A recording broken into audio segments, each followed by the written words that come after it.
Mesdames et messieurs, bonjour. Merci de nous rejoindre pour une table ronde consacrée à l'évaluation partagée entre États, collectivités et associations.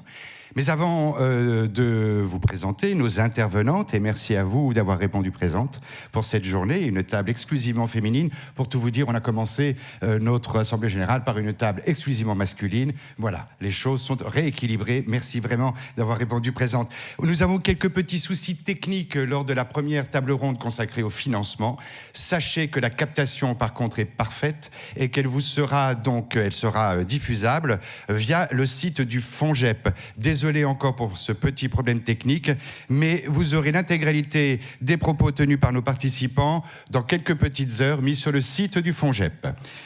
Alors, mesdames, merci encore une fois. Une table ronde consacrée à l'évaluation partagée. Si vous saviez combien la notion d'évaluation, vous l'avez encore entendu ce matin, mais vraiment a parcouru l'ensemble de nos échanges de ces 2 jours. On voit bien là qu'il y a une cristallisation, une nécessité pour nombre d'acteurs à la fois de définir le terme, bien évidemment, mais de définir aussi les modalités lors de la construction d'un projet et évidemment de cette évaluation, de ces critères, des processus, des parties prenantes qui peuvent intervenir évidemment pour travailler sur la notion de quantitatif, les notions quantitatives et qualitatives des actions que nous menons au sein de nos secteurs jeunesse et d'éducation populaire. Alors vous le savez, le FONGEP sort de 7 années de travaux sur les modèles socio-économiques et ce travail a embarqué les associations, les chercheurs, les partenaires, les pouvoirs publics et les territoires.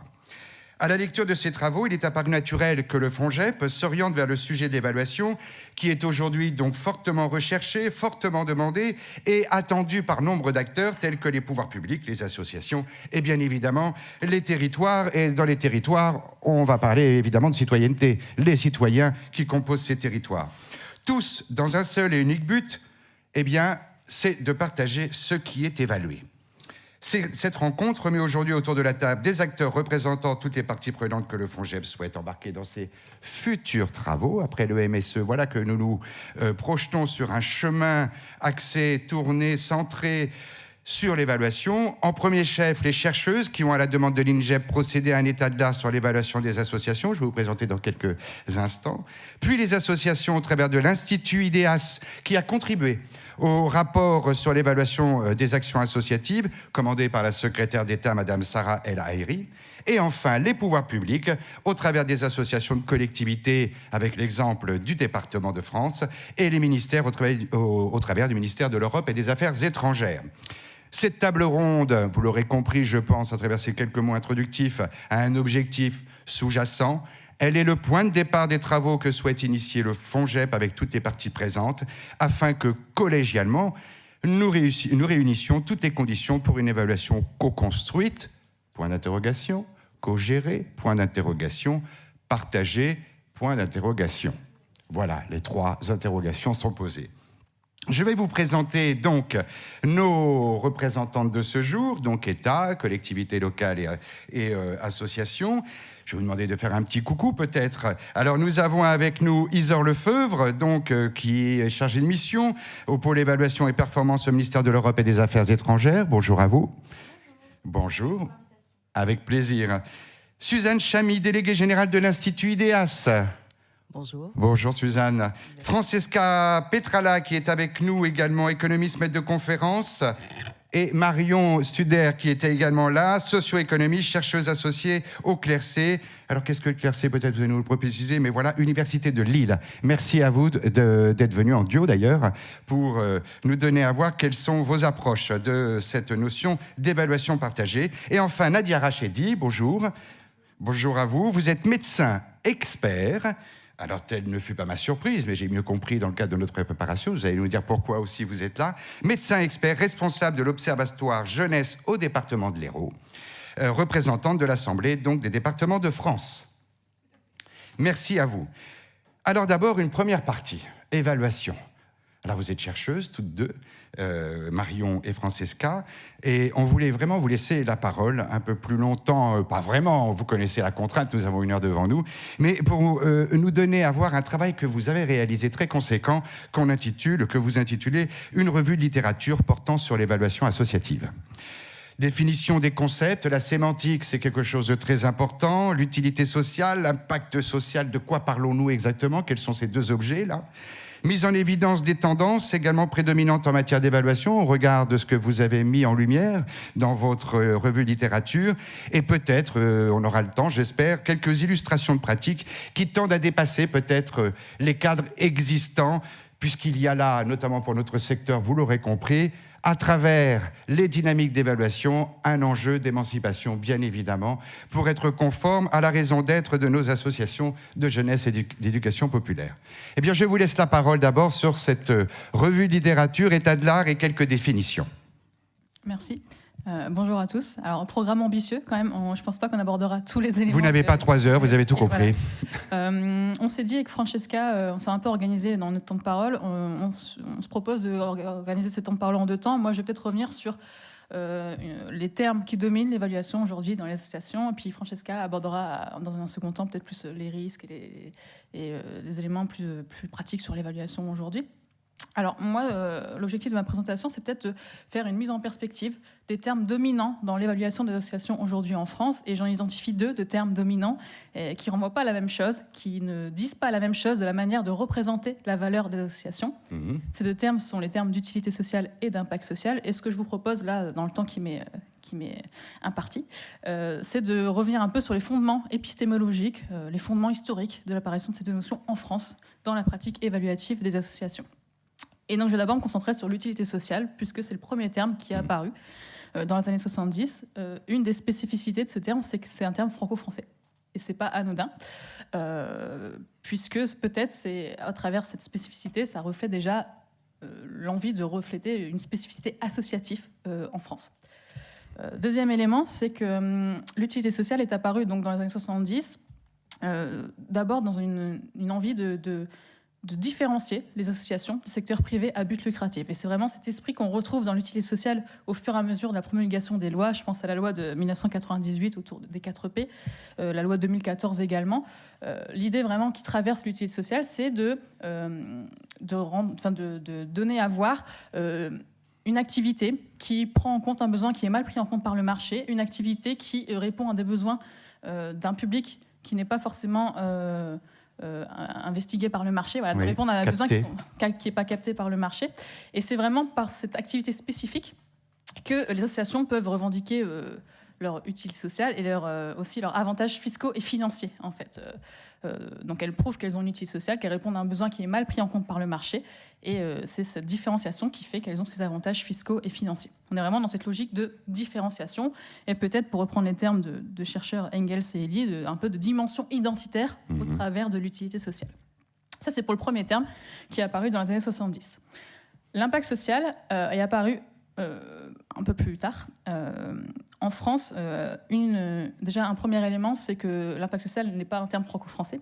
Il a d'abord émergé dans le monde anglo-saxon, qui nous donne quelques éléments sur son fondement épistémologique. En France, il est d'abord apparu dans l'évaluation des politiques publiques dans les années 90. Alors, dans le contexte des années 90, il y a 2 éléments que j'ai envie de mettre en avant qui donnent des éléments sur les fondements de cette notion d'impact social. Le premier, c'est que dans les années 90, on est dans un peu une dynamique de ce qu'on appelle le nouveau management public, donc en gros d'accroissement des exigences de reddition de comptes de l'action publique, de démonstration de l'efficacité de l'action publique. Et c'est vraiment dans ce contexte-là que le terme évaluation d'impact est apparu d'abord pour évaluer l'impact d'une politique publique, évaluer l'impact d'un programme public auprès d'une population cible. Donc il y a vraiment cette idée de rendre compte de l'efficacité de notre action au travers de l'évaluation d'impact.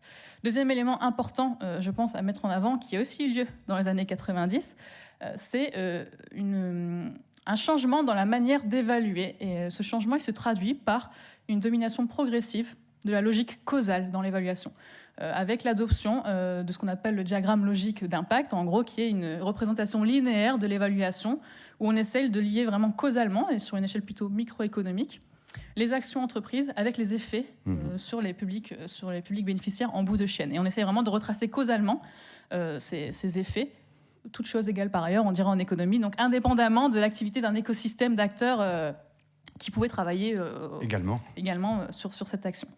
Donc il y a vraiment ces 2 fondements que je vois dans l'évaluation d'impact social. Alors au début, ça s'est développé dans l'action publique. Progressivement, ça s'est écoulé vers le champ associatif parce que les associations sont d'abord délégataires d'une partie de l'action publique au fur et à mesure de différentes dynamiques. Bon, je n'ai pas le temps de revenir sur tout ça, mais progressivement, ça s'est écoulé par ce biais-là. Également, par des transformations dans les modes de financement des associations, mais je crois qu'on en parlait déjà dans la table ronde d'avant. Et donc, voilà, progressivement, cette logique, cette dimension d'impact, c'est infusé dans la manière de rendre compte de la valeur des associations. Ça, c'est pour les fondements épistémologiques de l'impact social. Je voudrais également mettre en avant un deuxième point sur l'impact social, sur la place qu'elle prend aujourd'hui et son positionnement par rapport à l'utilité sociale. Je vois vraiment dans la période des années 2010 un tournant dans cette place. Avant, on pouvait voir dans les réflexions autour de l'évaluation peut-être une coexistence. Je pense notamment à Hélène Duclos qui avait publié un rapport en 2006 où elle utilise le terme d'utilité sociale. Donc le terme est encore existant avant d'utilité sociale. Et vraiment, à partir des années 2010, l'impact social prédomine les débats sur l'évaluation des associations. Il prédomine les débats dans les rapports, peut-être que Suzanne Chamy y reviendra après, dans les rapports, dans les guides méthodologiques. Et c'est pas anodin, à mon sens, que ça soit au tournant des années 2010, puisque à cette période également, un nouvel écosystème d'acteurs investit le champ associatif et le champ de l'économie sociale et solidaire. Ce nouvel écosystème d'acteurs, il se compose de plusieurs acteurs issus du secteur privé à but lucratif. Je pense notamment au cabinet de conseil à l'évaluation. Je pense notamment au centre de recherche d'écoles de commerce. Je pense également à tout un nouveau modèle économique qui se réclame de l'entrepreneuriat social. Alors, il y a beaucoup de disparités dans l'entrepreneuriat social, mais d'un certain type d'entrepreneuriat social qui revendique l'importation, l'usage de méthodes de gestion issues du secteur privé à but lucratif, mais qui se réclame également de l'ESS parce qu'elle poursuit une finalité sociale. Et donc, tous ces acteurs, ils vont porter cette notion d'impact social. Ils vont diffuser les dimensions d'évaluation qui sont relatives à l'impact social dans le champ associatif.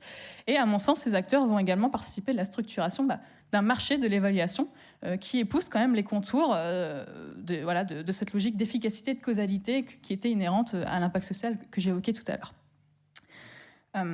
Donc j'ai presque fini mon temps, mais alors pour synthétiser tout ça, donc voilà un peu les deux grands éléments que je voulais mettre en avant dans le temps qui m'était imparti, c'était la distinction entre deux grandes notions autour de l'évaluation.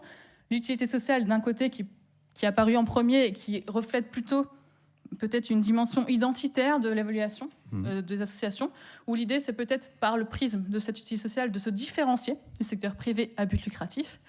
Et de l'autre côté, sous plusieurs dynamiques, je n'ai pas tout abordé ici, mais plusieurs dynamiques, dont l'action d'un certain écosystème d'acteurs depuis les années 2010, qui va promouvoir une autre façon d'appréhender la valeur des associations, qui va promouvoir également peut-être un marché de l'évaluation, possiblement lucratif.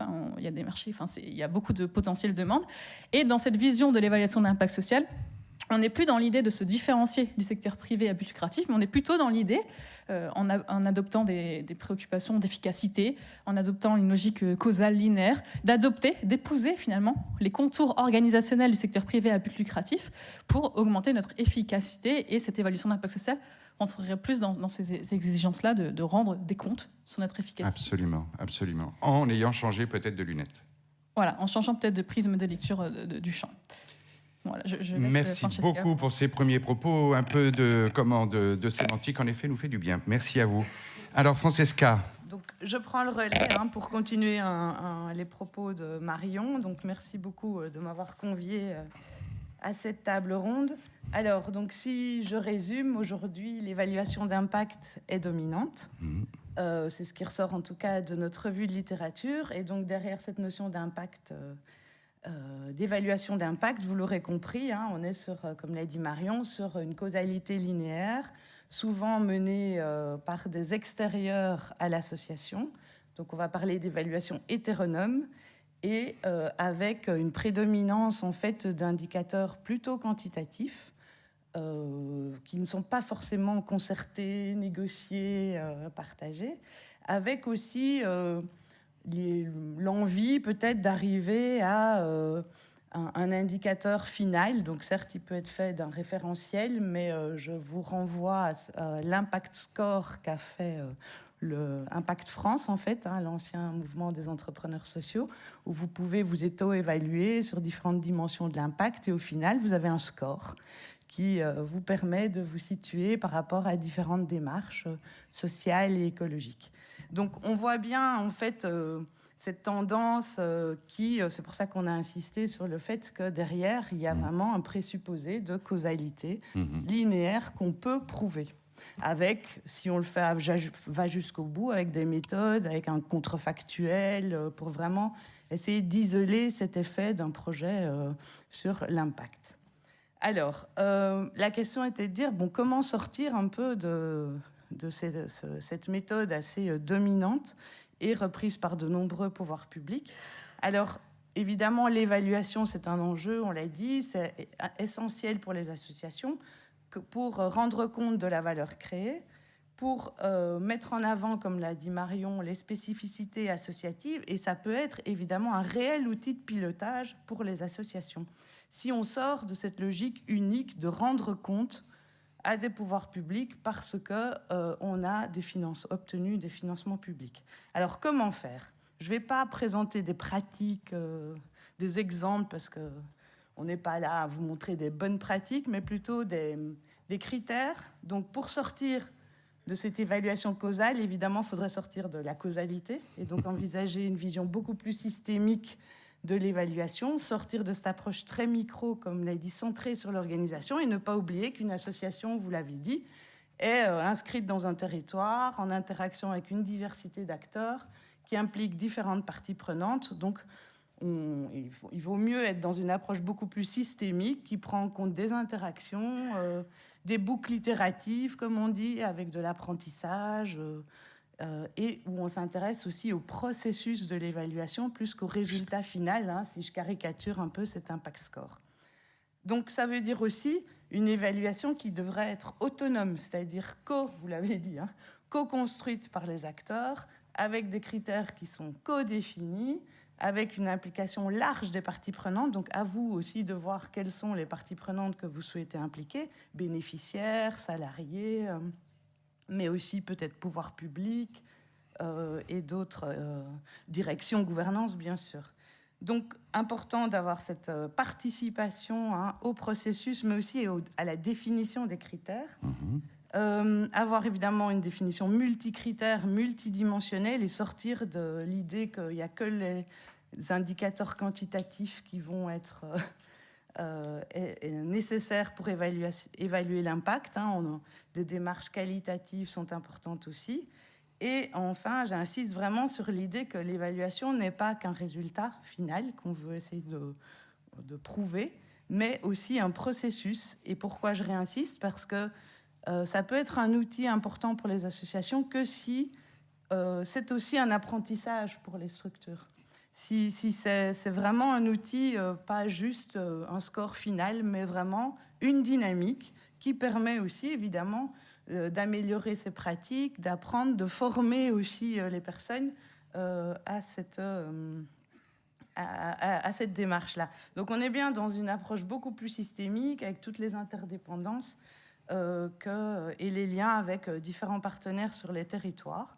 Donc, pour moi, pour nous, ça, c'était quelque chose qui était important. Et il existe évidemment des petites démarches qui essayent d'avoir cette dimension-là. Alors, quels sont les risques si on ne sort pas de cette évaluation d'impact dominante ? Alors, le risque, je vais dire un mot qu'on utilise beaucoup, nous, les chercheurs, c'est l'isomorphisme. C'est le fait que en fait, un groupe d'organisations adopte les mêmes pratiques. Hein. Finalement, il y a une convergence des pratiques parce qu'on est soumis aux mêmes pressions de l'environnement. Et donc, Marion l'a un peu dit, le risque majeur, en fait, c'est qu'on perde les spécificités associatives et qu'en fait, les associations se comportent comme les autres. Et cet isomorphisme, en fait, a trois natures. Une nature qu'on appelle coercitive, où là, les pouvoirs publics, notamment, ou des fédérations ou autres, imposent en fait aux associations une manière de faire, une manière d'évaluer, rentrer dans des cases. C'est ce qu'on disait sans doute sur les financements. Absolument. Aujourd'hui, l'évaluation n'est qu'un bout. Hein. Après les financements vient l'évaluation. On est dans le nouveau management public, hein. On est vraiment dans cette vision-là. Et donc, en fait, l'idée est de vraiment penser à ne pas être banalisé, en fait, malgré des pressions qui nous sont imposées. Hein. Il y a une dimension très contraignante, surtout si vous bénéficiez de fonds publics.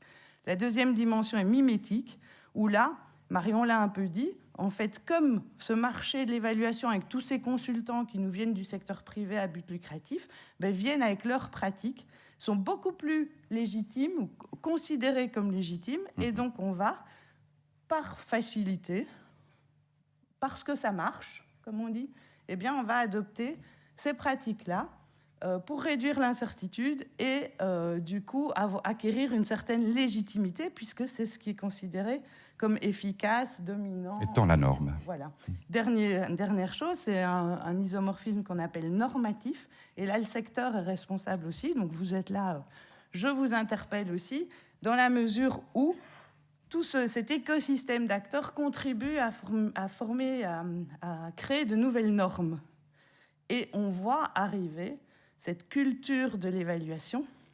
Je ne sais pas si Suzanne Chamy va en parler, mais dans le rapport, il est dit qu'il faut absolument créer une nouvelle doctrine de l'évaluation. Là, on est bien dans la normalisation de l'évaluation. Et pour terminer, parce que je crois que j'ai utilisé tout mon temps, il y a bien un réel risque, parce qu'en fait, on peut aller beaucoup plus loin à partir du moment où on adopte cette évaluation comme si c'était la seule voie possible. Il y a un risque qu'on appelle de performativité, oui. C'est-à-dire que finalement, la méthode qu'on veut utiliser finit par transformer l'objet lui-même ou le projet qu'on veut mettre en place. Et donc, l'évaluation peut avoir un rôle vraiment important sur le projet associatif et, on va dire, pour le dire vite, un peu sa banalisation et nier en fait les spécificités associatives. Donc, pour conclure, notre rapport met en évidence l'importance en fait de garder une pluralité d'approches, une pluralité de débats pour ne pas aller vers une seule et unique culture ou doctrine de l'évaluation. Il est important vraiment de garder des espaces de débat et, c'est pas moi qui dis, mais je reprends les termes de Rousseau, une posture de vigilance critique par rapport à ces approches. Donc, pour terminer vraiment, l'évaluation est un objet politique émouvant. Et donc, il faut que ça reste sujet de débat et de controverse. Merci beaucoup. Un très, très grand merci, Marion et Francesca, vraiment, pour nous avoir posé l'ensemble des enjeux. Et dans un temps extrêmement contraint. Voilà, on n'a pas évalué le temps, mais voilà. Merci à vous. Alors justement, Suzanne, vous avez été un petit peu interpellée ici. Alors vous êtes avec IDEAS, donc un institut singulier centré sur cet objet-là. Alors, et vous avez notamment participé, évidemment, à la rédaction du rapport ministériel « Évaluation des actions associatives » qui examine la progression de l'évaluation des actions associatives en lien avec les politiques publiques, et j'allais dire la valeur et la création de valeur, même dans la démarche même d'évaluation. Voilà, je vous laisse la parole peut-être pour nous donner à voir votre approche, et puis avec un point focus sur lequel vous aviez insisté lors de notre préparation, c'était cette notion de maturité. Moi, j'y vois un lien politique avec la politique, mais voilà, je vous laisse la parole là-dessus. Très bien, merci Pascal. Et merci Marion et Francesca pour cette introduction parfaitement claire qui pose bien le cadre sémantique normal et les enjeux aussi politiques que nous partageons sur ce sujet de l'évaluation. Juste une présentation pour savoir d'où je parle. L'Institut IDEAS n'est pas encore connu de vous tous. C'est une association qui accompagne bénévolement, donc gratuitement, les associations, les fondations, les fonds de dotation dans une démarche d'amélioration continue de leurs pratiques. Nous les aidons à monter en compétences, nous les aidons à renforcer leur capacité d'action et d'expérimentation. Et c'est un point important au regard du sujet de l'évaluation. Dans la façon dont nous travaillons, nous proposons effectivement un guide des bonnes pratiques qui est accessible à tous. Vous pouvez aller le télécharger sur le site IDEAS.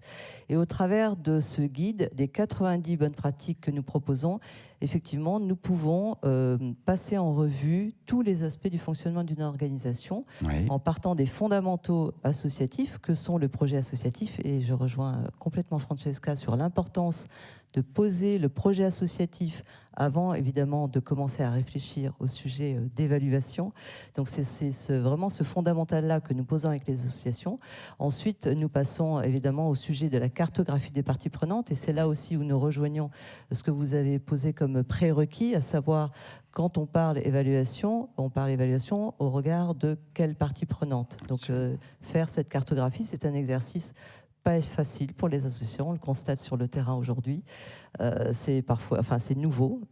Et donc, comment situer une association dans son écosystème et mesurer les effets que l'on a et également les pouvoirs qui interagissent entre les différentes parties prenantes d'une association. Alors, ce qui peut paraître paradoxal, parce que l'objet, si je ne m'abuse, dans ma connaissance du secteur et d'éducation populaire, l'objet a souvent été défini, circonscrit par nombre de parties prenantes sur un territoire. On regarde un besoin. Et puis, en se développant, on en a oublié dans les processus, et notamment celui d'évaluation, de les intégrer. Ceux-là même qui étaient à l'origine peut-être.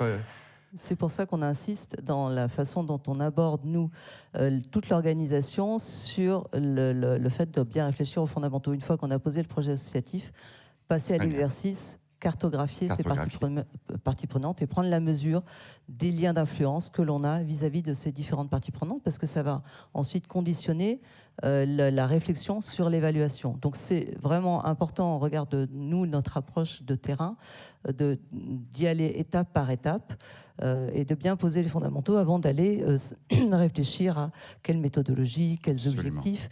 Finalement, tout ce qu'il y a en sous-jacent derrière notre approche, c'est comment créer les conditions d'un dialogue équilibré entre l'association et ses financeurs. Donc, et ses parties prenantes et ses bénéficiaires aussi, puisque lorsqu'on évalue, ça n'est pas uniquement pour rendre des comptes, mais plutôt pour rendre compte de la valeur que l'on crée.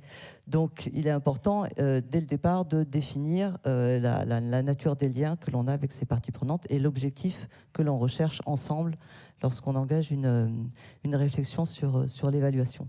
Donc ça, c'est la façon dont on travaille. Oui. Une fois qu'on a posé ces fondamentaux, évidemment, il y a un certain nombre de procédures que l'on met en place et on arrive à la fin de notre guide, d'ailleurs, quand on voit la façon dont il est construit, les sujets de gouvernance, les sujets de finances et, in fine, les sujets de pilotage et d'évaluation qui sont intrinsèquement liés. Donc il y a quand même une logique, on va dire, systémique à l'intérieur du guide IDEAS qui permet d'aborder l'évaluation au terme d'une réflexion qui a posé les fondamentaux associatifs. Pour ne pas, c'est une façon aussi de se prémunir du risque que vous avez très bien éclairé, le risque de performativité. Je retiens ce terme-là parce qu'il est important de garder à l'esprit cette vision plurielle et dans la façon dont on travaille aussi à l'Institut IDEAS, c'est d'avoir autour de la table toutes les parties prenantes. On a aussi bien dans le comité expert IDEAS des associations, des fondations, des financeurs publics, privés et les métiers indispensables, les professionnels du chiffre que sont les commissaires aux comptes et les experts comptables qui ont eux aussi leur mot à dire dans les processus d'évaluation. Donc voilà la façon dont on travaille à IDEAS. Si on parle maintenant du rapport qui nous a été... voilà, c'est peut-être aussi le sujet de mon intervention, effectivement. C'est cette pratique de terrain qui nous rend légitime, on va dire, dans notre contribution à cette mission ministérielle. Le constat qui a été posé pendant ces auditions, c'est l'extrême hétérogénéité des pratiques, des cultures, sur le sujet aussi bien côté association que pouvoir public, dont on a auditionné également des ministères. Et le constat est que d'un ministère à l'autre, la culture, la formation, les moyens aussi sont extrêmement hétérogènes. Donc derrière ça, aujourd'hui, il y a un énorme chantier à mener. C'est quand même le constat de base, c'est de dire que si on veut commencer à parler évaluation avec les associations, avec les pouvoirs publics, il faut monter en compétence des deux côtés. Et surtout, c'est la première conclusion de ce rapport, c'est quand même qu'il faut créer un espace ressources, l'animer et mettre à disposition des associations les ressources utiles nécessaires, que ce soit de la formation, de l'information, des exemples, pour pouvoir amener ce que nous appelons cette culture de l'évaluation, mais qui n'est pas une culture, on va dire, unique, mais bien plurielle. Donc c'est comment on réfléchit ensemble à ce que l'on cherche à faire lorsqu'on évalue les conséquences d'une politique publique, en ayant conscience que les associations sont un outil de la politique publique. Et ça pose une autre question, mais qu'on n'a pas du tout explorée, de la façon dont les pouvoirs publics considèrent aujourd'hui l'action associative.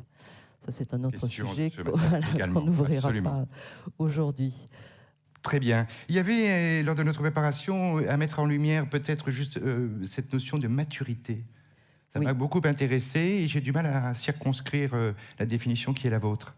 Alors, la définition de la maturité, c'est la façon dont, justement, dans une association, on a abouti sur sa réflexion sur le projet associatif. Parce que pour nous, il n'y a pas de maturité sur la réflexion évaluative si on n'a pas, dès le départ, sa vision, définit sa mission, définit les valeurs. Et le processus même dont parlaient Francesca et Marion tout à l'heure, un peu itératif, justement, parce qu'on est aussi dans une démarche d'apprentissage. Elle est intégrée également dans cette vision de maturité. C'est pas simplement le résultat, là encore, mais c'est ce que le chemin permet aux acteurs aussi de développer en termes de conscience, d'apprentissage, etc. On utilise, nous, le terme d'amélioration continue. Cette amélioration continue, elle s'appuie sur la façon dont on va pouvoir réfléchir à l'évaluation et la mettre en œuvre. Et effectivement, au-delà du résultat, du constat sur le résultat, ce qui nous intéresse, nous, c'est le processus collégial, collaboratif qui a permis d'aboutir au résultat. Et c'est cette intelligence collective qui est mise au service du projet associatif au travers de la réflexion sur l'évaluation. Très bien. Et ce rapport, la suite à donner, enfin, il y a déjà des perspectives. Comme vous dites, il va falloir sans doute créer des espaces de dialogue. On crée encore d'autres espaces de dialogue. Ma vision un peu de candide, je me dis, mon Dieu, mais tous ces espaces, c'est chronophage. Voilà. Est-ce que ça va être pris en compte dans les financements, d'ailleurs, de mon poste, là, pour que j'occupe tous ces espaces de dialogue? Alors aujourd'hui, on a vu une expérience extrêmement réussie, qui est l'expérience menée par l'Agence nationale de la cohésion des territoires, qui a montré que lorsqu'on finance des associations et qu'on finance la pratique évaluative, on amène aussi de façon très concrète la pratique sur le terrain, avec une prise de conscience par le financeur de son rôle pour amener la culture de l'évaluation dans les associations, avec une extrême variété. Certains se sont tournés vers des chercheurs, d'autres vers des cabinets de conseil. Il n'y a pas eu non plus de prescription, en tout cas, sur la façon d'aborder le sujet. Donc ça, c'est un exemple, nous, qu'on propose d'explorer, et en tout cas je sais que les résultats des évaluations ont été confiés au F3E. Pour l'instant, je n'ai pas de nouvelles de ce qu'il en est. Et peut-être qu'on aurait pu poser la question à Thibaut de Saint-Paul tout à l'heure, de savoir si ces travaux allaient pouvoir être poursuivis. Nous, de notre côté, on n'a pour l'instant pas d'informations. Merci à vous. Merci vraiment beaucoup à vous, Suzanne. Est-ce qu'il y a quelques questions déjà de la salle ou peut-être sur notre fil Twitter? Oui, une question ici. Merci beaucoup. Voilà, on prend bien le micro pour que tout soit bien enregistré. Voilà, la main s'est levée ici, je crois. Madame, c'est vous. Oui, voilà. Ah ben voilà. Merci à vous. Bon, Myriam Elbron, je suis la présidente de la Maison du Monde d'Évry. Bon, ça m'intéresse beaucoup ce que vous dites. Le micro, je crois qu'il n'est pas allumé, Myriam. Oui. Il faut appuyer en dessous, je pense. Ah, voilà. Alors, est-ce que ça va mieux? Oui, bien, voilà. Voilà. Donc, la question, bon, c'est hyper intéressant, mais là, on est dans la théorie de la pratique. Donc, dans la pratique, ce message, à qui vous le faites passer et comment on y travaille concrètement pour faire en sorte qu'effectivement les choses changent, parce que ça devient dur.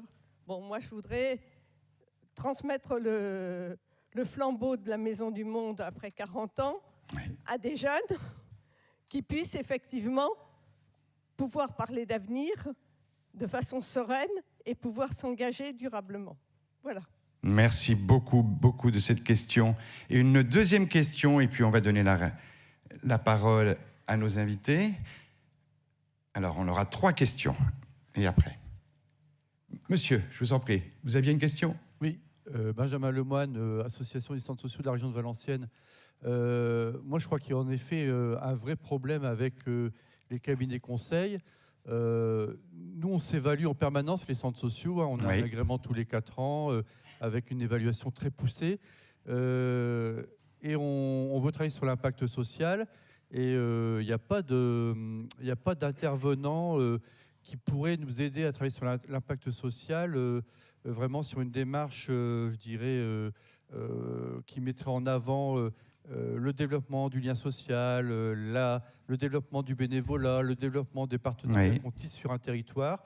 On va être sur des modèles que va nous vendre KPMG, etc., qui est notre expert comptable, enfin notre commissaire aux comptes, et ça ne correspond pas vraiment à ce qu'on veut faire. Et là, il y a un vrai sujet, je pense, à creuser sur quelles évaluations sur les territoires, parce que nous, on ne veut surtout pas des modèles KPMG, etc., qui ne prennent pas en compte toutes ces dimensions bénévoles, etc., etc. Très bien. Et dernière question, ici. Alors, avant-dernière, et puis il faut que mesdames répondent quand même. Oui, donc Salim Dilan pour le MRJC. J'avais juste deux remarques et une question. La première remarque, c'était au nom de mon trésorier, ma présidente, qui s'était émue d'une table ronde 100% masculine hier. Ça a été rééquilibré du coup aujourd'hui, donc merci. Ça, c'était la première remarque. Ma deuxième remarque, ça faisait écho à ce que vous disiez sur l'écosystème partenarial. Et du coup, j'ai l'impression qu'avec le travail qui a été fait autour du GEP Ambition, du jeu, sur nos richesses partenariales, j'ai eu l'impression d'entendre une petite musique qui fait qu'on est à travers cet outil, je pense, sur un chemin qui est intéressant. Voilà. Et là, pour le coup, ma question s'adresse plutôt à Marion Studer, parce que vous avez fait référence à Hélène Duclos, à la question de l'utilité sociale. Et vous n'avez pas évoqué, il me semble, parce que cette dynamique, ça ressort au début des années 2000, si mes souvenirs sont bons, qu'on est dans un moment où il y a un programme qui s'appelle Nouveaux besoins, nouveaux services. Et donc, il y a l'idée, et qui était le fameux programme Emploi Jeune, qui avait l'idée de faire émerger des nouveaux besoins, peu ou pas satisfaits dans la société, et que du coup, ça devait faire émerger la création d'emplois, etc. Et qu'il me semble donc prouver leur utilité sociale, prouver leur utilité ou leur utilité sociale, et que du coup derrière ça devait générer une économie. Et j'ai l'impression que nos organisations, elles ont ça parce que du coup elles ont hérité de ces emplois qui ont été créés, elles se sont fortement professionnalisées, et du coup on arrive. Donc on a effectivement des nouveaux services qui ont émergé ici et là, et on arrive un peu aujourd'hui en se disant c'est comme si on avait de cesse de redire que ça a été efficace, c'est pertinent, etc. Ou peut-être qu'on n'a pas suffisamment évalué notre utilité sociale, ou du moins valorisé. Mais pour autant, on reste coincé sur comment est-ce qu'on continue à pérenniser économiquement ces nouveaux emplois et ces nouveaux services qui ont, pour moi, structuré la dynamique associative, enfin, qui ont fortement contribué depuis les années 2000, quoi. Voilà. Merci. Dernière question, mesdames, et je pense que vous allez... Il y a des liens. Dernière question qui est ici. Oui, moi je vais rester un peu dans le côté théorique. Oui. Avec une question sur le côté pluriel des évaluations, des cultures plurielles d'évaluation. Comment avoir cette pluralité et en même temps avoir un système qui reste opposable, puisqu'il s'agit de mesurer de la valeur. Comment mesurer la valeur si chacun mesure différemment la valeur? Alors, qui veut commencer? Suzanne d'abord, parce qu'après on a la parole évidemment avec Nadia et Isaure. À vous. Alors, d'abord Suzanne, pardon. Je voulais répondre sur Monsieur Lemoine, sur le Centre social de Valenciennes. Je ne sais pas si vous connaissez les travaux que mène la Fonda avec la Fédération des centres sociaux sur l'analyse par la chaîne de valeur. C'est peut-être une piste, en tout cas aujourd'hui, qui montre un autre chemin sur ces sujets de mesure d'impact social. Donc peut-être que vous trouverez à la Fonda, en tout cas, une alternative aux propositions des cabinets de conseil et une autre façon de concevoir justement cette analyse de la valeur. Et pour répondre à monsieur sur la pluralité des évaluations, ce qui est aussi dit... Et leur caractère opposable. Et le caractère opposable, ce qui est dit aussi dans notre rapport, c'est le côté incontournable de la co-construction des démarches. Donc c'est dans la co-construction que l'on va s'accorder sur les objectifs et que on va pouvoir construire ensemble le dispositif qui rende à la fois compte de la valeur créée par l'association et qui permette aussi aux partenaires de prendre en compte cette valeur. Merci à vous. Alors, Marion, Francesca. Alors, la co-construction, je pense que vous êtes d'accord. Oui, Condition pour un caractère opposable et voir... Alors, je vais peut-être être un peu plus radicale. Oui. Je pense que c'est un leurre de croire qu'on va pouvoir prouver une causalité par rapport aux actions. Si on est sur un territoire avec différentes parties prenantes, on parlait de lien social, on parlait alors, on n'a pas dit le mot, mais si j'ai pas le temps, mais je trouve que parler de réciprocité, ça reste quand même très important et que ça, c'est souvent invisibilisé dans les modèles socio-économiques. On parle de dons de bénévolat, mais pas du lien social, des partenariats qu'on crée sur le territoire, de l'émancipation, etc. Absolument. Tout ça est encastré dans des relations de réciprocité qui sont un peu rendues complètement invisibles dans ces démarches-là aujourd'hui. J'exagère un peu en disant complètement.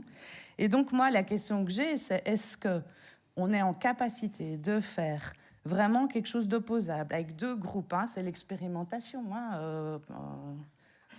comment ça encore, évaluation random en français, je ne sais plus. Mais donc, en fait, vous auriez deux groupes, oui. Un qui a une action, l'autre qui n'a pas, et vous faites, comme m'a dit Marion, toutes choses étant égales par ailleurs. Absolument. Moi, si vous savez mettre cette batterie-là, vraiment, avec les moyens et tout ça qu'on a, en plus, l'impact, ce n'est pas que le résultat d'aujourd'hui, oui. C'est aussi dans 5 ans, dans 10 ans. Alors moi... Le côté opposable, honnêtement, je pense que sur certaines expérimentations, c'est possible, mais sur ce que font beaucoup d'associations, dans des démarches systémiques, pour moi, on doit sortir de ce côté opposable. Qu'on mette mieux en valeur la valeur créée, co-construite, partagée, tout ce que vous voulez, ça, pour moi, c'est très important. Mais je pense qu'on doit aussi avoir le discours de dire que c'est presque impossible de respecter les conditions. Il faudrait presque le faire en laboratoire pour vraiment pouvoir faire cette causalité. Et en fait, derrière la notion d'impact, il y a souvent cette notion c'est en lien avec la théorie du changement et on devrait chercher à faire ça. Alors qu'on prouve, je ne sais plus qui disait, on nous a tout le temps dit, oui, on a une utilité sociale. Je suis aussi d'accord que c'est important de montrer cette utilité sociale et de montrer en quoi la spécificité associative peut créer de la valeur, qui est plus partagée que dans d'autres modèles. De là à dire opposable, moi j'ai un peu de mal quand même avec ça parce que je ne connais pas de méthode qui serait fiable pour le faire, vu ce que font les associations. Absolument. Voilà. Peut-être autre chose, oui. Moi, par rapport aux centres sociaux, nous on travaille. Enfin, Hélène Duclos, elle est dans notre région. Il y a l'Union des centres sociaux du Sud, là, de la région, a fait tout un travail aussi. À partir de l'utilité sociale des centres sociaux, si vous souhaitez, il y a peut-être des échanges à avoir de ce point de vue-là aussi. Voilà. Alors après, je vais peut-être laisser Marion et je regarde si... Marion, oui, pardonnez-moi, parce que nous avons aussi deux regards à mettre en lumière. Oui, je vais compléter rapidement. Alors, je ne suis pas certaine d'avoir bien compris votre question par rapport aux emplois, nouveaux besoins, nouveaux services. Je vais d'abord peut-être répondre à l'histoire des cabinets de conseil, effectivement, ou peut-être la vision qui est proposée par KPMG, c'est peut-être pas celle qui reflète vos aspirations. Je pense qu'un peu le mot d'ordre qu'on a voulu partager avec vous aujourd'hui, Francesca et moi, c'est que l'impact social comme l'évaluation, c'est un objet politique, donc un objet encore en délibération. Et tout l'enjeu aussi peut-être de cette table ronde, c'est d'ouvrir ces réflexions, poursuivre ces expérimentations et peut-être essayer de sortir du cadre pour un peu nourrir le débat. Nous, en tout cas moi, mon constat, mais je pense qu'on le partage, c'est qu'aujourd'hui, on a quand même une tendance à une polarisation du débat, mais je pense qu'il est encore ouvert et c'est quand même ouvert à des expérimentations qui sortent un peu de ce cadre. Donc je dirais que la réponse peut-être à ça, c'est de poursuivre des expérimentations qui peut-être se délient de la théorie du changement, qui peut-être se délient de la chaîne de valeur causale, et qui vont vers peut-être plus des approches systémiques. Il y a des travaux qui sont en émergence sur ça. Après, libre à tout à chacun, à nous de s'en emparer pour l'expérimenter. Voilà. Très bien. Merci beaucoup. Et puis peut-être pour répondre à madame, alors on est obligé de donner la parole à nos deux intervenantes et on termine à midi 5. Ça va peut-être les exposés que vous allez faire maintenant, et je pense notamment à vous, Nadia Rachedi, peut-être pour répondre à Maison du Monde. Voilà, peut-être. Parce que vous avez donc, dans le 34, dans l'Hérault, mis en place un observatoire jeunesse. Voilà, donc vous avez évidemment tenté de définir aussi ce qu'était une politique publique de jeunesse, et on en a largement parlé ensemble. Et puis, vous, par le biais de cet observatoire, vous avez voulu mettre en synergie, en collaboration, les décideurs, les financeurs, etc.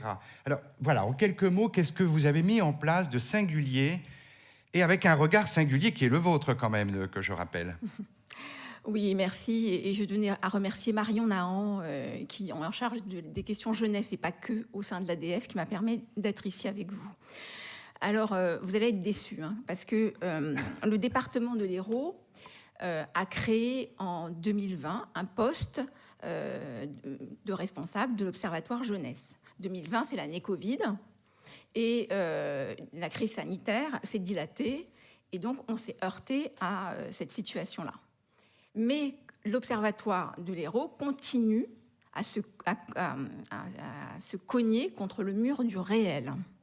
Ça, c'est vraiment un point important. En ce qui me concerne, moi, ça faisait 14 ans et demi que je travaillais dans l'Hérault, dans les périmètres prénatal, postnatal, et ce que j'appellerais la vie affective, relationnelle et sexuelle, notamment des jeunes.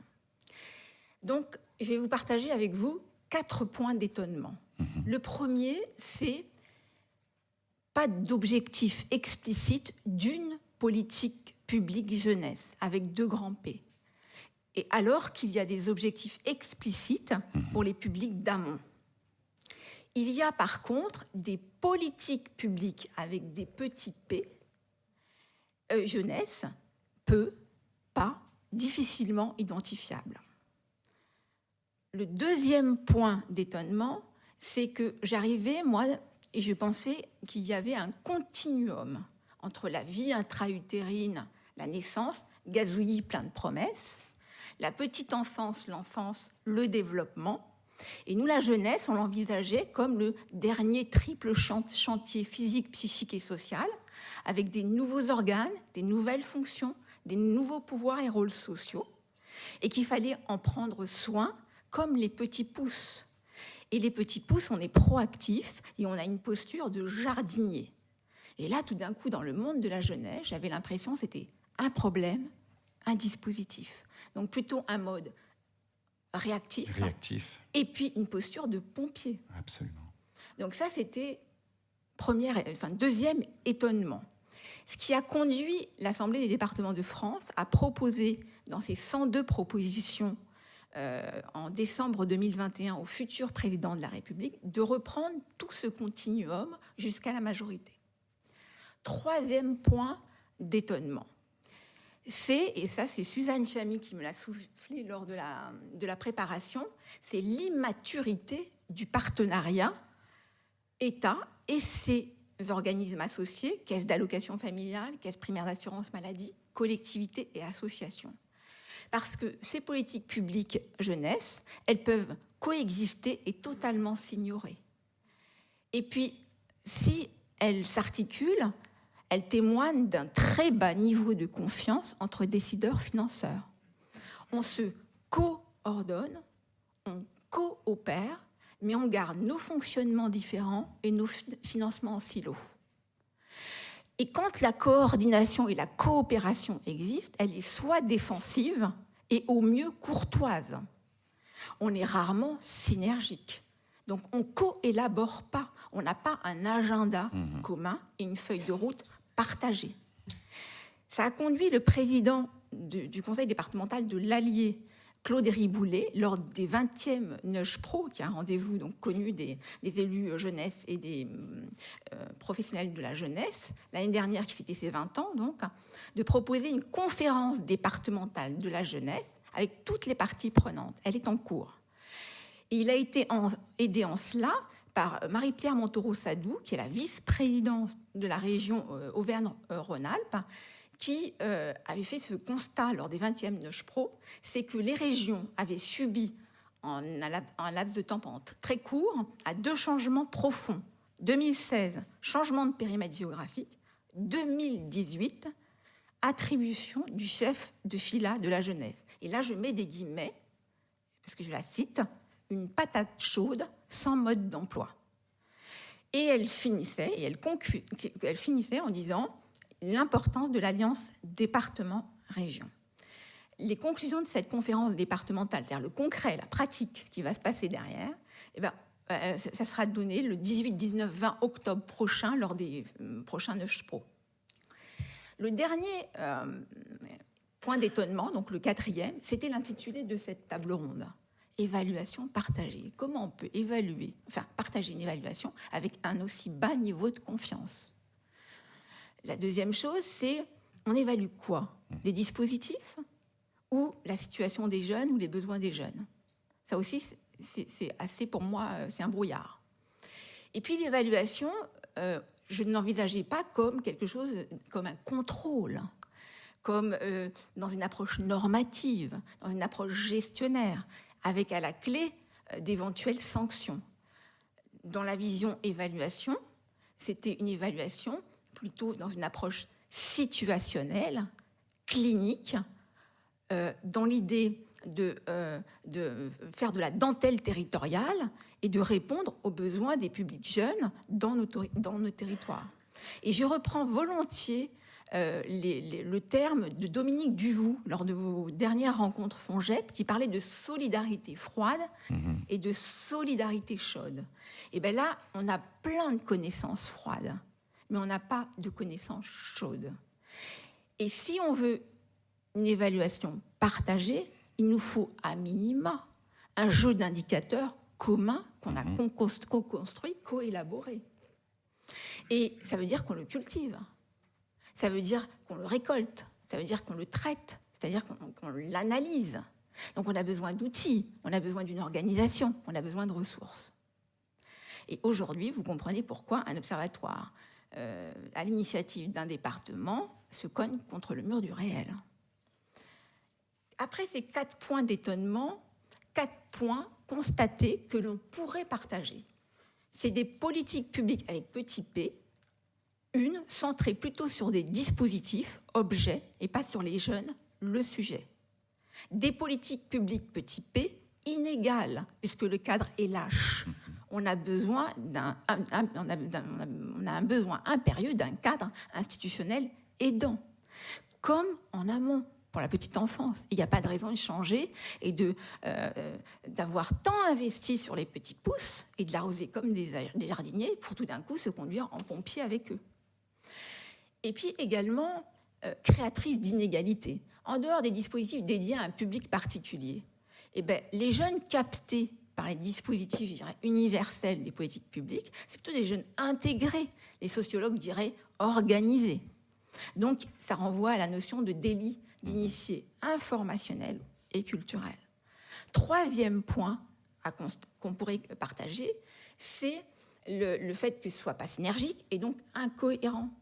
Alors, Jordan Paris disait, aujourd'hui, quand on regarde des partenariats, ils sont soit au niveau de l'interconnaissance, premier stade, 2e étage, on partage un diagnostic et une analyse, 3e étage, on définit une stratégie commune, mais on n'arrive jamais à la mutualisation que vous appelez de vos voeux, c'est-à-dire la mutualisation des ressources humaines, territoriales, pour notre partenariat et pour notre économie.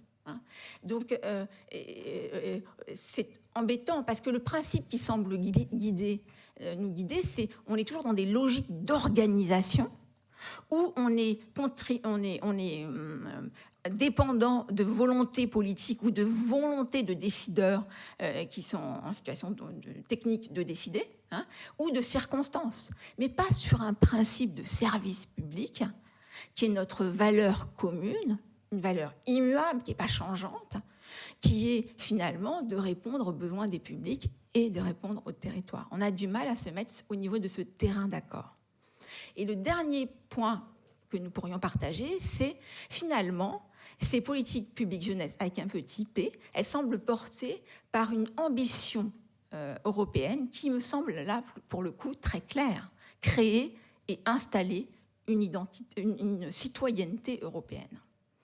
Donc, au terme de cette intervention forcément courte, au fond, le mouvement GEP n'est-il pas le vecteur idéal pour ce changement de paradigme, c'est-à-dire de voir, de parler, d'agir avec les jeunes, en direction des jeunes et pour les jeunes, tels des jardiniers en fait, et on les considérait comme des richesses humaines, richesses territoriales pour notre partenariat encore et pour notre économie. Et je vais vous donner juste un exemple, cette capacité à investir dans la petite enfance. Aujourd'hui, il y a un projet québécois qui s'appelle Petit pas, grand pas, qui est très investi par les professionnels de la petite enfance. Pourquoi pas un projet de recherche jeune pas, grand pas. Dans la foulée, on voit bien cette nécessité de continuum. En tout cas, moi, j'étais étonnée, surpris de ce côté pompier et d'abandonner le côté care, en fait, de prendre soin. Très bien. Voilà, c'est tout ce que Un grand merci, Nadia. Vraiment, c'était très, très clair et je pense... à la fois un peu décadrant dans la manière dont vous l'abordez, ce qui est absolument nécessaire, je pense, justement, pour ne pas tomber dans le conformisme, évidemment, de la pression de l'écosystème, des financeurs, etc. Et ça tombe bien, parce que je vais passer la parole à Isaure Lefeuvre, parce que vous êtes chargé d'études, si je ne m'abuse, au pôle évaluation performance du ministère de l'Europe. Voilà pourquoi j'ai fait le lien avec, évidemment, la dimension citoyenneté européenne, qui semble, en effet, être un enjeu et qui devrait être qualifié, défini via les process, les critères, etc., d'évaluation des activités que nous menons, notamment dans le cadre de l'éducation populaire et de ses principes d'action. Alors, vous êtes chargé de mission évaluation et performance au ministère de l'Europe et des Affaires étrangères. Alors, il se trouve que vous avez tenté de mettre en place une démarche inclusive des instances de pilotage des évaluations regroupant plusieurs parties prenantes. Alors, si vous pouviez nous en dire un peu plus, et puis quelle est la valeur ajoutée de cette démarche inclusive, dites-vous, donc valeur ajoutée à la fois pour les acteurs, je reviens à la notion évidemment d'itération des apprentissages, mais aussi sur l'objet lui-même et les process lui-même ou eux-mêmes d'évaluation. Voilà, je vous laisse la parole, vous avez 5-7 minutes, pardon, pour le temps. Merci beaucoup et merci pour vos interventions. C'est vrai que toutes les notions que vous avez abordées, ça fait vraiment écho avec le travail qu'on mène au ministère. Donc aujourd'hui, oui, voilà, je vais vous parler de l'association des parties prenantes dans les différentes démarches d'évaluation qui sont pilotées par le ministère. Donc, pour rappel, le ministère de l'Europe et des Affaires étrangères, il est chargé des relations extérieures de la France et des relations bilatérales entre la France et les États étrangers. Et au sein de ce ministère, il y a une direction générale de la mondialisation, de la culture, de l'enseignement et du développement international. Cette grande direction générale, elle a deux missions. C'est d'abord de travailler sur la politique d'aide au développement, donc dont les priorités sectorielles et géographiques sont définies par le Comité international de la coopération internationale et du développement, et également par la loi du 4 août relative au développement solidaire. Tout d'abord, pour travailler donc, sur les politiques d'aide au développement, il y a une partie de définition des politiques, de plaidoyer, de négociation, mais également d'octroi de financement dans le domaine de la santé, l'éducation, le genre, le climat. Donc c'est vraiment très varié, la gouvernance. Et la deuxième mission de cette direction, c'est de travailler sur la politique culturelle et la diplomatie culturelle surtout, donc d'accroître l'attractivité de la France sur de multiples dimensions, que ça peut être linguistique, culturelle, scientifique, universitaire, de recherche. Donc voilà, c'est très varié, économique également. Oui. Et donc au sein de cette grande direction, on travaille au sein du pôle évaluation et performance et on pilote des évaluations stratégiques sur ces deux dimensions, donc politique d'aide au développement et diplomatie culturelle. sachant qu'on externalise l'ensemble de nos évaluations qui sont pilotées au sein du pôle et que ces évaluations, elles sont participatives. C'est-à-dire que on a des finalités qui sont bien sûr de redevabilité, mais également et surtout d'amélioration des politiques publiques, donc d'aide à la décision pour l'administration et d'utilité pour les services du ministère. Et donc dans ce cadre-là, on travaille sur une variété d'évaluations qui peuvent concerner des politiques sectorielles. On a évalué très récemment le soutien aux acteurs de l'éducation à la citoyenneté et à la solidarité internationale, donc qui fait vraiment le lien avec l'éducation populaire. On peut évaluer des instruments. Donc nous avons évalué le fonds d'urgence humanitaire, l'aide à un pays par exemple, les contributions à une organisation internationale, toujours du point de vue de la France. Voilà, donc il y a des objets qui sont très variés. On peut également évaluer des contrats d'objectifs et de moyens ou de performance entre le ministère et un opérateur. On évalue actuellement le contrat d'objectifs et de moyens avec l'université franco-allemande. Alors ça, ce sont les objets. Exactement. Et la méthode et les parties prenantes, plus particulièrement. Parce que vous avez dit, on externalise. Alors on aurait tendance à dire, oh là là, vous avez remis ce dossier à d'autres et vous perdez peut-être la mainmise. Mais non, parce que vous avez des process de confrontation qui sont fort intéressants. Exactement. Donc, en fait, on externalise pour vraiment avoir un jugement indépendant, puisque nous sommes nous-mêmes dans l'administration, et également pour avoir une vision extérieure, un apport de méthodologies différentes. Et donc, pour ces méthodologies-là, on organise différents groupes de pilotage de nos évaluations. Donc, le principal s'appelle le groupe de référence. Donc, c'est une instance pluraliste qui rassemble une diversité d'acteurs pour apporter vraiment des points de vue très différents sur les différents livrables que vont produire les consultants. Donc, on peut associer diverses parties prenantes. Il y a nécessairement les services du ministère. Il peut y avoir d'autres ministères. Dans le cadre de l'évaluation sur l'éducation à la citoyenneté, il y avait également le ministère de l'Éducation nationale et de la jeunesse et le ministère de la transition écologique. Il peut y avoir également des opérateurs du ministère. La société civile, bien sûr. Il y avait le CRI des solidarités laïques qui ont participé activement à ce groupe de référence. Il peut y avoir des collectivités si l'objet évalué le justifie. Il peut y avoir des parlementaires, mais également des bénéficiaires. Par exemple, dans le cadre de l'évaluation sur le contrat d'objectifs et de moyens de l'université franco-allemande, on associe l'université franco-allemande au comité de pilotage de l'évaluation, puisque nécessairement elle a vraiment le savoir de l'université, puisque elle-même est évaluée, ou en tout cas son contrat entre elle et l'administration et ses tutelles.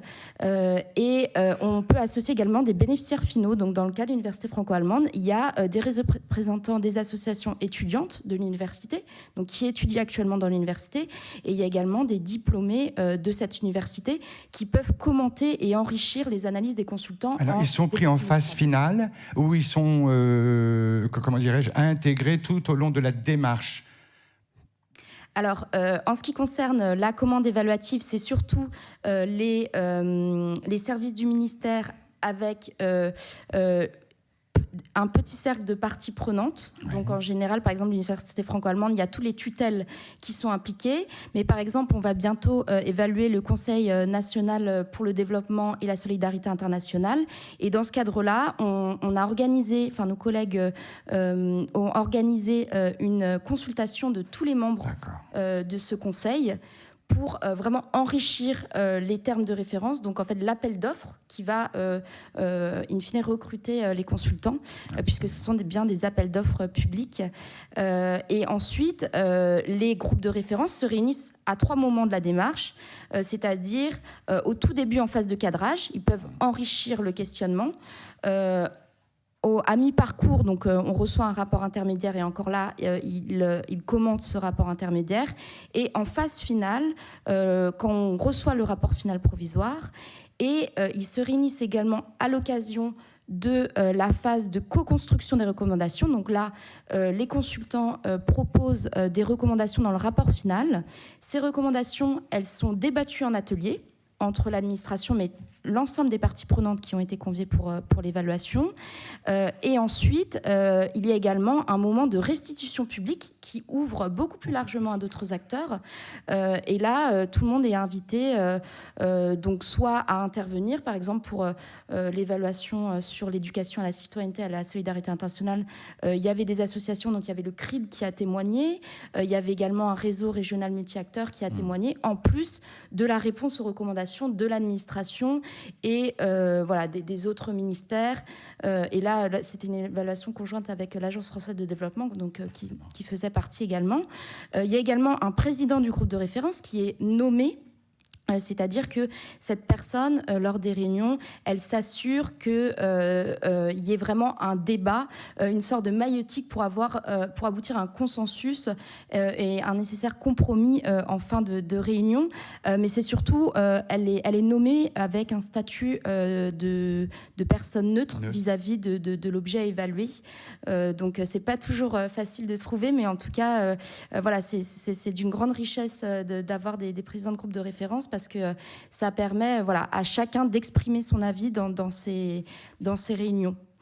On consulte également l'ensemble des parties prenantes puisque les évaluateurs font un certain nombre d'investigations, donc ils vont faire des enquêtes en ligne, des entretiens avec ces parties prenantes. Ça peut être également des focus group, des visites terrain, puisque souvent nos évaluations concernent des pays, des investigations en tout cas à l'étranger, mais ça peut être parfois en France également. Donc voilà, les évaluateurs vont sur le terrain pour prendre le pouls, je dirais, et collecter l'avis des parties prenantes. Et puis voilà, également dans la démarche, il y a des contributions écrites sur les livrables et voilà, qui sont données aux évaluateurs. Et nous, en tant que service d'évaluation, on est garant de l'indépendance de ces évaluateurs et du lien avec les services de l'administration et des différentes parties prenantes qui sont conviées à ces réunions. Donc peut-être quelle est la valeur ajoutée, ce que vous en retenez aujourd'hui là, de ce cheminement, à la fois méthodologique, etc. Voilà, donc nous, on fait ça depuis plusieurs années. On met en place ces démarches et on se rend compte aujourd'hui de la richesse d'avoir une variété de points de vue, puisqu'il y a vraiment c'est un espace d'échange avec des valeurs, des opinions différentes. Donc ça permet de croiser les regards. Nous, en tant qu'administration, c'est vrai qu'on a un positionnement qui est particulier. Si on a la société civile, ce sera un tout autre, et les bénéficiaires également. Donc il y a vraiment un espace de co-construction et de partage des avis. Ça permet également d'enrichir et de nourrir les analyses des consultants et d'améliorer finalement les livrables des consultants, puisqu'il y a des contributions écrites des parties prenantes. Et je pense à l'évaluation sur l'éducation à la citoyenneté et à la solidarité internationale. On a eu vraiment une participation très importante des associations et qui ont vraiment permis d'apporter un regard historique sur le CSI, comme on l'appelle, puisque voilà, c'est vrai que parfois il y a un turnover dans l'administration qu'il n'y a pas forcément dans la société civile, et vraiment il y avait un enjeu d'avoir de la mémoire et une connaissance du terrain qu'a vraiment la société civile, et donc c'était vraiment très riche pour l'évaluation d'avoir ces différents avis. Ça permet également d'aboutir à un état des lieux partagé de l'ensemble des parties prenantes. Donc l'objectif de ces réunions, c'est quand même d'aboutir à un compromis. Il y a des débats, mais le rôle du président, c'est également de faire des connexions et que, bien sûr, les évaluateurs sont seuls responsables du contenu du rapport, mais en tout cas, on débat, on enrichit les analyses des consultants et on essaye d'aboutir à un état des lieux partagé. Ça permet également de capitaliser sur cet état des lieux partagé, puisque ça nous permet de convaincre des nécessaires changements en fait qui sont le fruit de l'évaluation. Donc ensuite d'impulser ce changement, puisqu'on fait également le suivi des recommandations au sein de l'administration. Donc voilà, je dirais aussi que ça permet d'améliorer les connaissances des effets de nos politiques et des actions qui sont menées auprès des bénéficiaires, bien sûr. et puis voilà, d'avoir une participation pluraliste sur les évaluations. Alors bien sûr, au-delà de cette valeur ajoutée, de tous ces bienfaits, voilà, il y a quelques limites. Donc vous en parliez tout à l'heure du fait de quand on peut associer telle ou telle partie prenante. Alors c'est vrai que certaines parties prenantes ne sont pas toujours associées dès l'élaboration des termes de référence, donc de la commande évaluative, puisque on a une nécessaire besoin d'utilité pour l'administration. Donc la commande, elle vient des services du ministère et il faut qu'elle réponde à leurs besoins. Donc si on va dès le début collecter l'ensemble des demandes de chacun, il faut tout d'abord l'objectif principal, c'est vraiment d'être utile à la commande publique. À la commande. Voilà. Y a cet aspect-là. Il y a aussi, bien sûr, un aspect de temporalité, parce que je pense que vous êtes au courant de consulter l'ensemble des parties prenantes. Ça prend du temps.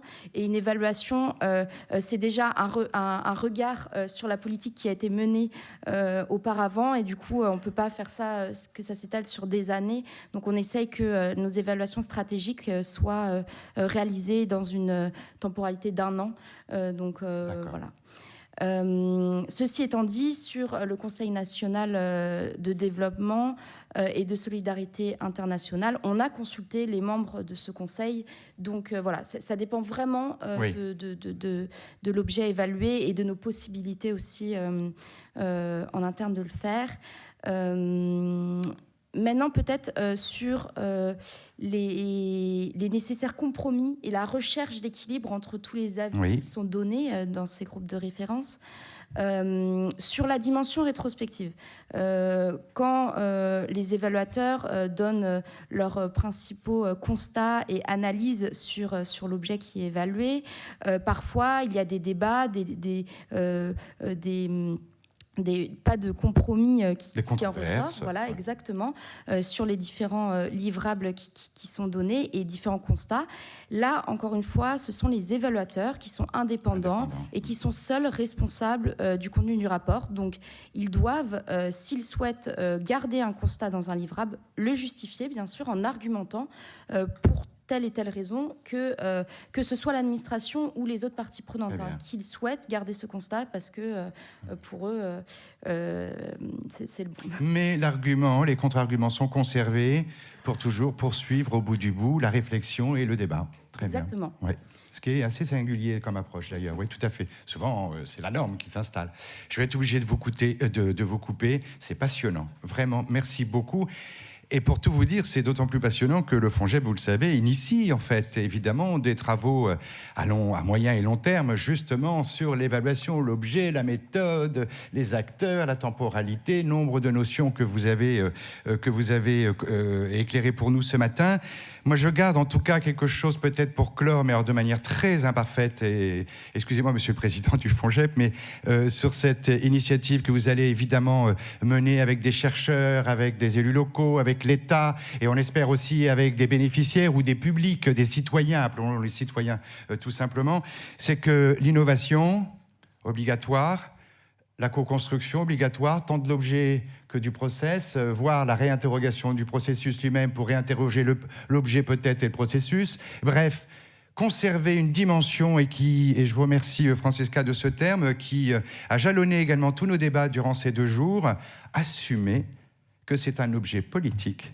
Assumons que ce que nous réalisons est profondément politique avec un grand P, et assumons peut-être aussi que quelquefois, eh bien, il n'y aura peut-être pas de compromis, peut-être pas, il y aura du consensus, peut-être qu'il y aura des désaccords, et c'est d'autant plus très bien, enfin bien, pour ce que nous sommes, l'éducation populaire, qui sommes constamment, eh bien, sur une posture aussi de démarche-action, de recherche-action avec des parties prenantes. Alors avançons. Merci déjà d'avoir éclairé pour nous les chemins qu'il nous reste à parcourir, et puis je vous dis donc à très bientôt avec le FONGEP, bien évidemment, qui va organiser tout cela. Un grand merci à vous qui nous avez suivis. Désolé du petit retard, j'espère que tout cela vous a intéressé. Merci à vous également d'avoir répondu présent ce matin. Et puis à bientôt pour de nouvelles aventures sur nos territoires. Merci à vous.